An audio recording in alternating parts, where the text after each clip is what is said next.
एक समय की बात है, भगवान गौतम बुद्ध अपने शिष्यों के साथ बैठे हुए थे और उन्हें उपदेश दे रहे थे। साथ ही वे उन्हें बता रहे थे कि क्रोध मनुष्य का सबसे बड़ा दुश्मन है। क्रोध करने वाला व्यक्ति खुद को तो हानि पहुंचाता ही है, लेकिन साथ में दूसरों को भी हानि पहुंचाता है। वह प्रतिशोध की आग में जलता है और अपने जीवन को बर्बाद करता है।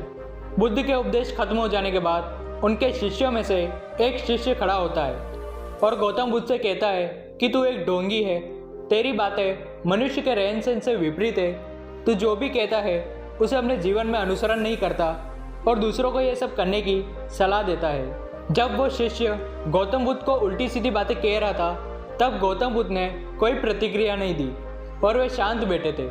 लेकिन ऐसे में वह शिष्य और भी ज़्यादा गुस्सा हो गया और गुस्से में आकर उसने गौतम बुद्ध के मुंह पर थूक दिया।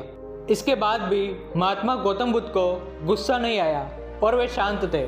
उन्होंने अपने चेहरे से थूक को पोंछा और वह चुपचाप बैठ गए। यह सब देखकर उस शिष्य को समझ नहीं आया कि वह क्या करेगा। गुस्से में आकर वह उस जगह को छोड़कर चला गया और अगले ही दिन अपने घर पहुंचा। जैसे ही वह अपने घर पहुंचा, तब तक उसका दिमाग शांत हो चुका था। दिमाग के शांत होते ही उसे इस बात का एहसास हुआ कि उसने कितनी बड़ी गलती की है। वह खुद को मन ही मन में कहने लगा कि यह मैंने क्या कर दिया।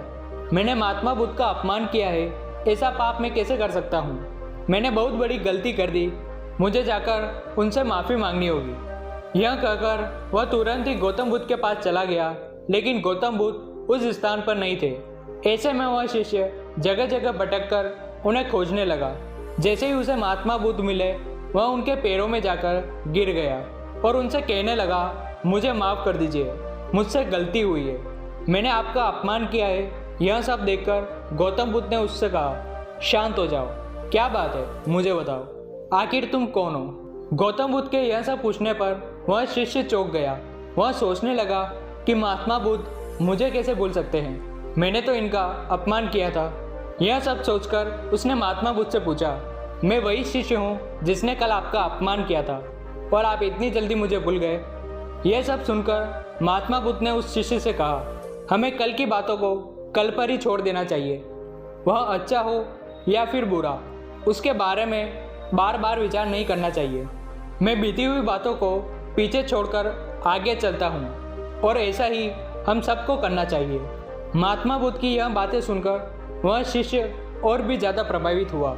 इस कहानी से हमें यह सीख मिलती है कि क्रोध मनुष्य का सबसे बड़ा दुश्मन है, जो कि उसे बर्बाद कर सकता है। इसीलिए मनुष्य को कभी भी क्रोध नहीं करना चाहिए। साथ ही हमें बीती हुई बातों को भूलकर आगे बढ़ना चाहिए।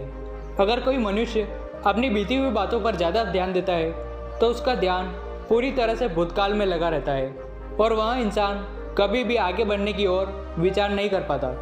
इसीलिए हमेशा पुरानी बातों को छोड़कर हमें आगे की ओर बढ़ना चाहिए।